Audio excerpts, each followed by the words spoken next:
नमस्कार मित्रांनो, स्वागत आहे तुमचं पुन्हा एका नवीन व्हिडिओमध्ये. मित्रांनो, उद्योगपती गौतम अदानी यांना अमेरिकेमध्ये सुरू असलेल्या कायदेशीर चौकशीमध्ये मोठा दिलासा मिळण्याची चिन्ह आहेत.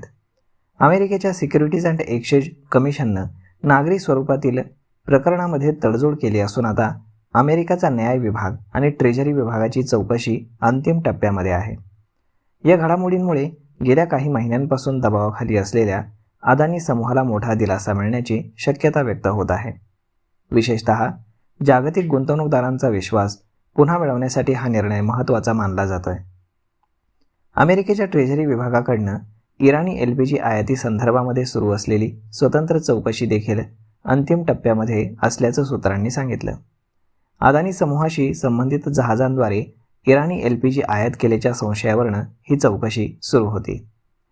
SECच्या नोंदणीनुसार गौतम अदानी यांनी $6 दशलक्ष तर त्यांचे पुतणे सागर अदानी यांनी $12 दशलक्ष दंड भरण्यास सहमती दर्शवली आहे. विशेष म्हणजे त्यांनी हे आरोपही मान्य केले नाहीत आणि फेटाळलेही नाहीत. गौतम अदानींवरती थेट लाचखोरीचे आरोप नव्हते. त्यांच्यावरती सिक्युरिटीज फसवणूक आणि वायर फसवणुकीची कलमं होती.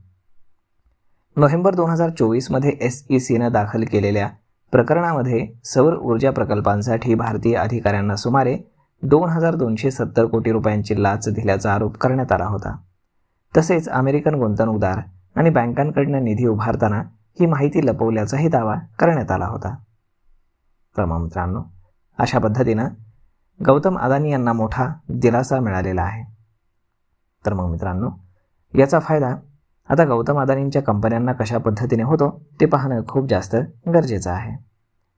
तर मग मित्रांनो, हा व्हिडिओ, ही माहिती तुम्हाला कशी वाटली हे तुम्ही आम्हाला कमेंट करून नक्कीच सांगा. आणि जर आवडली असेल तर आपल्या जवळच्या मित्रमंडळींसोबत देखील हा व्हिडिओ तुम्ही शेअर करायला विसरू नका. धन्यवाद.